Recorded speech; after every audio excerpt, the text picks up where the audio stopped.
उसके बावजूद आप हजरात अपने घरों से नहीं निकल रहे और निकल के आए हैं तो यहाँ पर अजीब माहौल आप हजरात ने बना के रखा है। अमा जिक्र रसूल सुनने के लिए बैठे और गुफ्तगू करें, पुड़िया चबाते रहें, पान खाते रहें, इधर की उधर करते रहें तो जिक्र हुसैन से कुछ हासिल होने वाला नहीं है। तो कुछ और है जो इस वक्त मिंबर रसूल पर जलवा फरमा है कमेटी तहरीक पैगाम आला हजरत के मिंबरान हजरात, वो आज नहीं बल्कि अरसे दराज से आप हजरात को जिक्र हुसैन में बुलाते रहे और आप आते रहे। फैज़ान हुसैन आप हजरात अपनी अपनी झोलियों में भर भर के ले जाते रहे, लेकिन आज अजीब माहौल लग रहा है। आप हजरात अजीब तरीका बनाए हुए हैं, जबकि एक हमारी जमात के बेहतरीन ख़तीब हजरत अल्लामा मौलाना मुफ्ती फुरकान रज़ा साहब मंजरी बरेली शरीफ, अमा इतने दूरों दराज से आपके गांव में कोई मेहमान आए और आपका ये तरीक़ाकार हो तो क्या सोच के जाएगा यहाँ से? उसको तो ऐसा लगेगा कि हाफिज़ महताब का जलसा कराना, हाफिज़ अब्दुल रशीद, हाफिज़ अल्ताफ़, हाफिज़ शहाबुद्दीन, हाफिज़ शमशाद, इसमें नाम लिखे हुए हैं, हाफिज़ हज़रत मौलाना रईस, इन उलमा इकराम की जानिब से प्रोग्राम हो रहा है जो आप हजरात की हर मौके पर रहनुमाई फरमाते हैं। बेशक उसके बावजूद आप हजरात अपने घरों से नहीं निकल रहे और निकल के आए हैं तो यहाँ पर अजीब माहौल आप हजरात ने बना के रखा है। अमा जिक्र रसूल सुनने के लिए बैठे और गुफ्तगू करें, पुड़िया चबाते रहें, पान खाते रहें, इधर की उधर करते रहें तो जिक्र हुसैन से कुछ हासिल होने वाला नहीं है। इन उलमा कराम ने इंतज़ाम किया, इनको तो फैज़ मिलेगा ही, चाहे हाफिज़ शहाबुद्दीन हो, हाफिज़ अब्दुल रशीद, हाफिज़ शमशाद, हाफिज़ अल्ताफ़। इन्होंने आज का ये जश्न अपनी नामवरी के लिए नहीं मनाया है। बाद लोग जलसा करते हैं अपनी सियासत के लिए, अपने आप को जाहिर करने के लिए।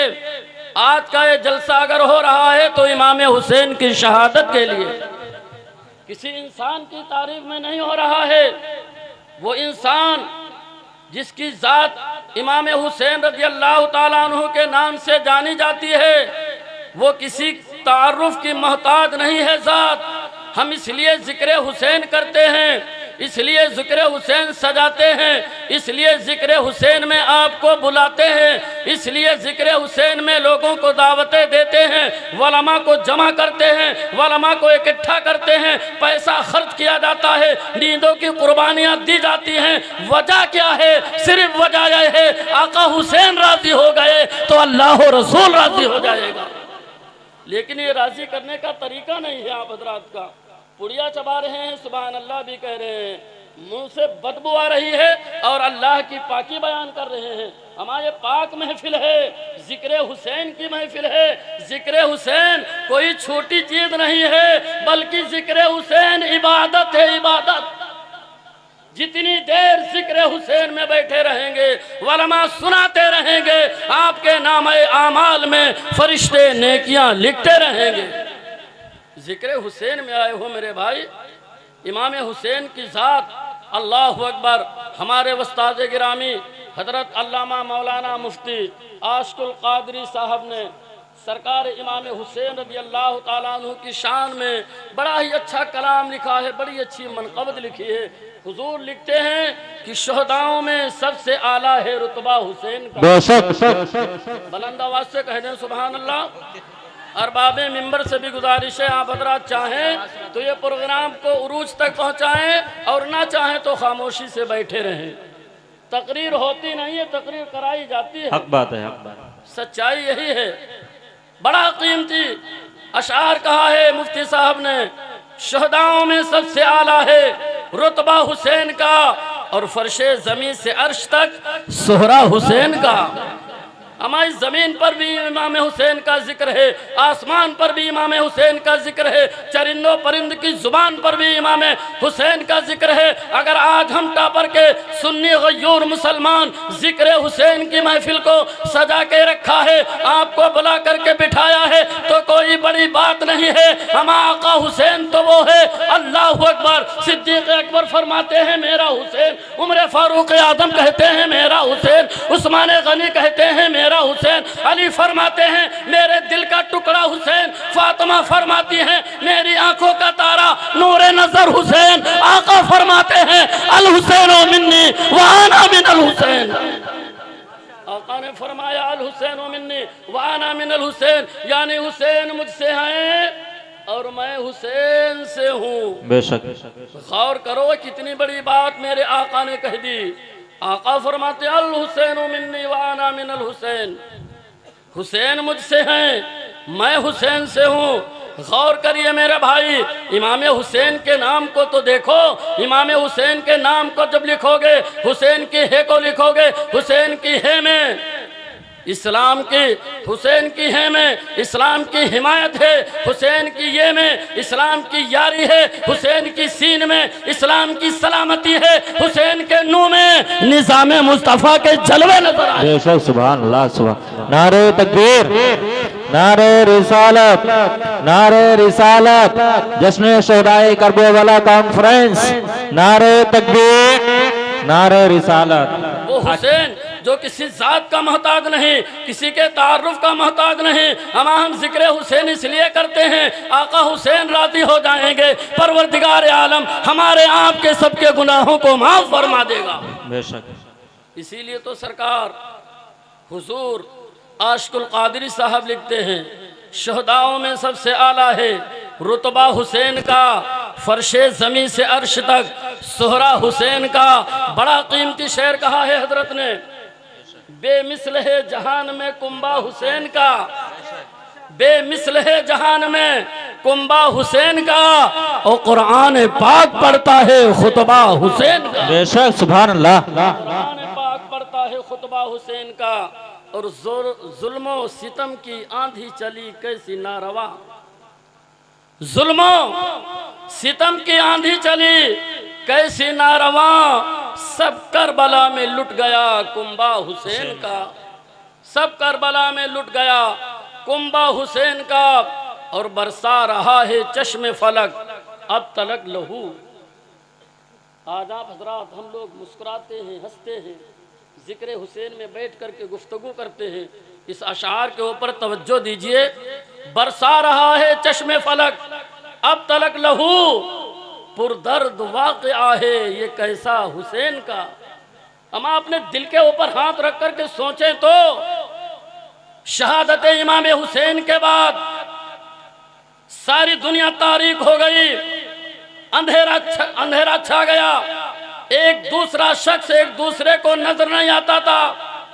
रावी लिखते हैं कि आसमान से खून बरसा, खरासान इराक में जो भी पत्थर हटाया गया उस पत्थर के नीचे से ताजा खून निकलता था।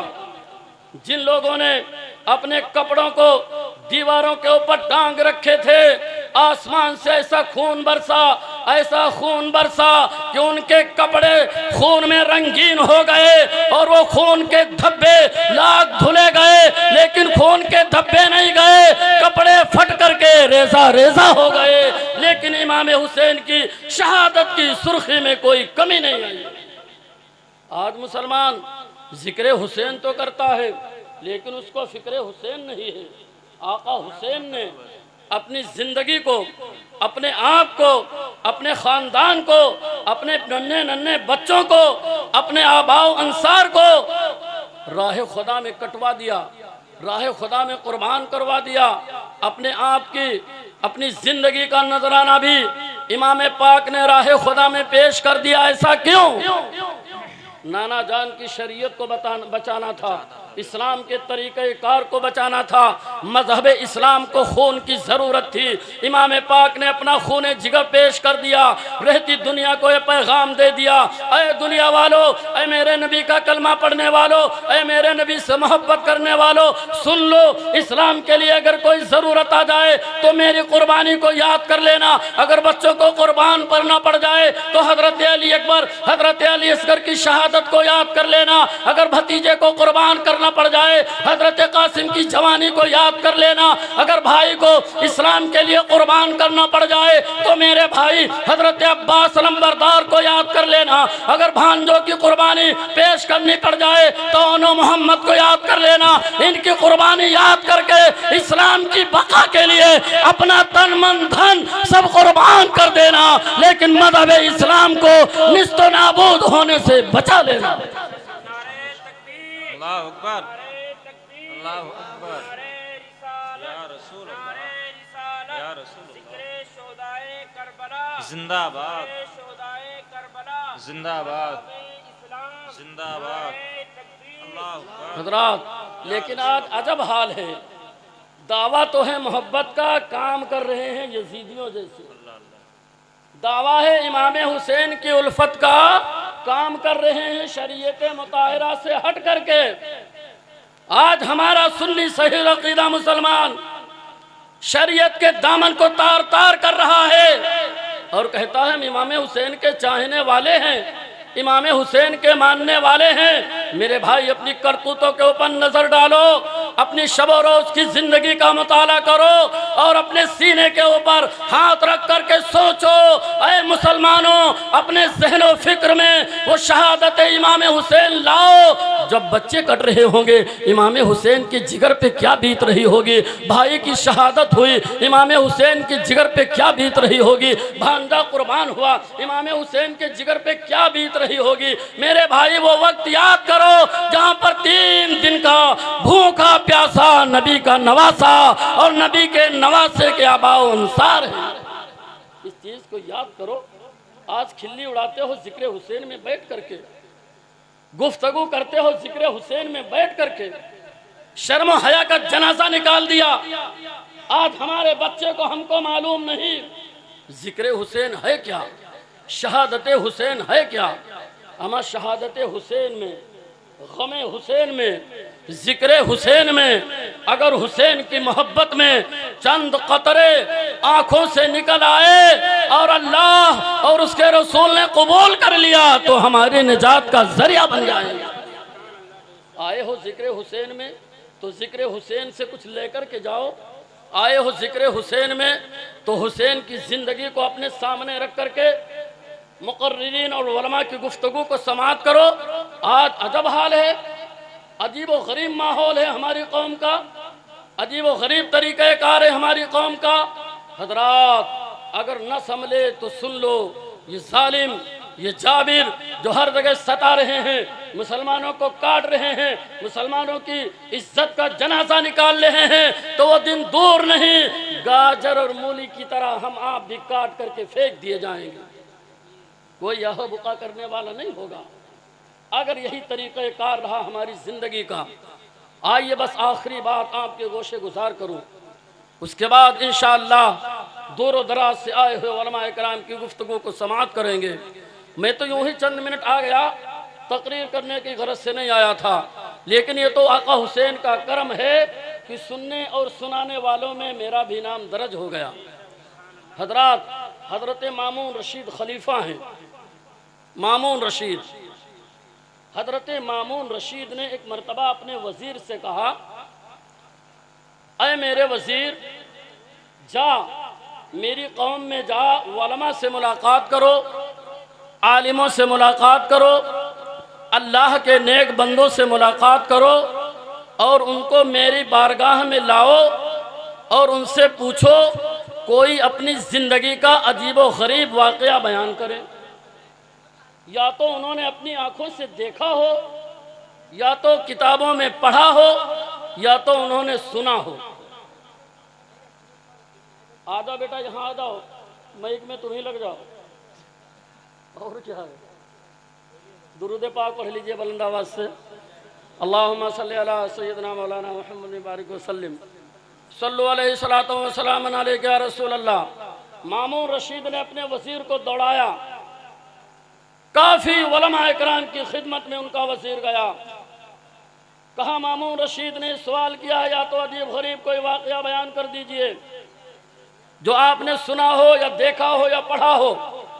उलमा इकराम परेशान व शशदर सोचने लगे ऐसा कोई वाकया ना ही हमने सुना है जो अजीब व गरीब हो, ना ही हमने पढ़ा है, ना ही हमने देखा है। तमाम अकाबिर उलमा ने जवाब दे दिया। एक आलिम दीन ने कहा फला इलाके में फला बस्ती में एक अल्लाह की जाहिदा रहती है, एक अल्लाह की आबिदा रहती है, एक खातून है जो बहुत परहेजगार हैं, अल्लाह की नेक बंदी हैं। उस अल्लाह की नेक बंदी के पास तू चला जा, हो सकता है तेरा काम बन जाए। जिस मकसद से तो निकला है उस मकसद का पता तुझे मिल जाए। अब वो मामून रशीद का वो वजीर नारे तकबीर, नारे रिसालत, नारे रिसालत। उलमाए अहले सुन्नत, उलमाए अहले सुन्नत हजरत गुलाम गौस गजाली साहब किबला, नारे तकबीर, नारे रिसालत। हजरत अब वो मामून रशीद का वो वजीर उस खातून, उस जाहिदा, उस आबिदा औरत की बारगाह में हाजिरी देता है। उस जाहिदा औरत ने जब मामून रशीद के वजीर को देखा तो कुछ पूछा नहीं, दूर ही से कहने लगी, ए मामून रशीद के वजीर, ए मामून रशीद के गुलाम, फला इलाके में चला जा, फला बस्ती में चला जा, फला मकाम पर चला जा। वहाँ एक शख्स तुझको ऐसा मिलेगा जो तुझको वो बातें बता देगा जो तेरा बादशाह, तेरा खलीफा, जो खलीफतुल मुस्लिमीन मामून रशीद जानना चाहते हैं, सुनना चाहते हैं। उस इलाके में चला जा। हजरात वो जाहिदा थी, अल्लाह की वलिया थी, अल्लाह की नेक बंदी थी। मामून रशीद के गुलाम को, मामून रशीद के वजीर को जब उसने कहा वो फौरन चला गया। उस इलाके में जाता है, उस जगह पर जाता है जहां पर उस औरत ने भेजा था। जाने के बाद क्या देखता है, एक शख्स है, आंखों से अंधा है, पैर कटे हुए हैं, हाथों से लूला है, न चलने की ताकत है, न पकड़ने की सलाहियत है, न देखने की कुव्वत है। वजीर ने देखा, परेशान और शशदर रह गया, क्या इस औरत ने मुझसे मजाक किया है, ऐसे इंसान के पास भेज दिया, ये मुझको क्या अजीबो गरीब वाकया बताएगा, क्या मुझको अजीबो गरीब दास्तान सुनाएगा, ऐसे मकाम पर भेज दिया। पलट के फौरन दोबारा उस जाहिदा औरत के पास आता है और कहने लगा, अरे औरत, तूने मुझे ऐसे मकाम पर भेज दिया, ऐसे शख्स के पास भेज दिया, ना ही उसके पैर हैं, ना ही उसके हाथ हैं, ना ही देखने की ताकत व कुव्वत है, वो मुझको क्या बताएगा, क्या समझाएगा। औरत ने जवाब दिया, तुझको सुनना है तेरा मकसद, तेरे बादशाह को अजीबो गरीब वाकया सुनना है, जुबान तो उसके मुंह में सलामत है। जा, चला जा, उसी को लेकर के अपने बादशाह के दरबार में पेश कर दे, वो अजीबो गरीब वाकया बयान कर देगा। अल्लाहु अकबर कबीरा। दोबारा वजीर गया। जाने के बाद उसको एक डिब्बे में संभाल करके बैठाल करके लाता है। लाने के बाद हजरत मामून रशीद के दरबार में पेश कर दिया। अब मामून रशीद उससे गुफ्तगू करते हैं, पूछते हैं, शख्स ये तो बता, क्या तू पैदाइशी ऐसा है या बाद में तेरे पैर खत्म हो गए? तू पैदाइशी ऐसा है या बाद में तेरे हाथ खत्म हो गए? तू पैदाइशी ऐसा है या बाद में तेरी आंखें की रोशनी खत्म हो गई? वो जवाब देने वाला जवाब देता है, अरे मामून रशीद, मैं बहुत अमीर आदमी हूँ, मैं बहुत बड़ा सौदागर था, मैं बहुत बड़ा अमीर था, मेरा एक बहरी जहाज था, उस जहाज के जरिए से मैं अपना साजो सामान अपने मुल्क से दूसरे मुल्कों में बेचा करता था। एक रोज इत्तफाक ये हुआ, मेरे जहाज के ऊपर 1000 मुसलमान सवार थे और जहाज एक चट्टान से टकरा गया। जहाज एक चट्टान से टकरा गया, जहाज के रेसे रेसे बिखर गए, लोग दरहम बरहम हो गए, सारे काफिले वाले उसी समुद्र में डूब गए। एक पटरे के जरिए से, एक पटरे के ताल्लुक से, एक पटरे की वजह से मैंने उसको मजबूत पकड़ लिया। कई दिन नहीं, कई महीने, साल, हफ्ता, तमाम दिन बीत गए। उस पटरे के जरिए से मैं समंदर पर तैरता रहा, समंदर पर चलता रहा। मामून रशीद कहते हैं फिर क्या हुआ? कहना है एक अरसा गुजर गया। एक अरसे के बाद वो पटराए गार यानी पानी की एक खो थी जिसमें से पहाड़ी से पानी निकल रहा था। उस पहाड़ी के नाले में पानी ने उसको डाल दिया। उस नाले में मैं बहता रहा, बहता बहता जब मैं किनारे पहुंचा तो क्या देखता हूं, जमीन मुझको दिखाई पड़ने लगी। लेकिन ऐ बादशाह वक्त वो जमीन ऐसी जमीन नहीं थी बल्कि वो जमीन पीली थी, पीली। मैं पटरे से नीचे उतरा। नीचे उतरने के बाद मैंने वजू किया। कहिए ना सुभान अल्लाह। वजू किया। एक अरसे दराज के बाद वो इंसान पानी से छुटकारा पा रहा है, मौत और जिंदगी से लड़ता रहा। एक अरसे दराज के बाद उसको ये मौका मिला। जो ही बाहर आया वजू किया। वजू करने के बाद उसने 2 रकात नमाज अदा की, अल्लाह का शुक्र बजा लाया।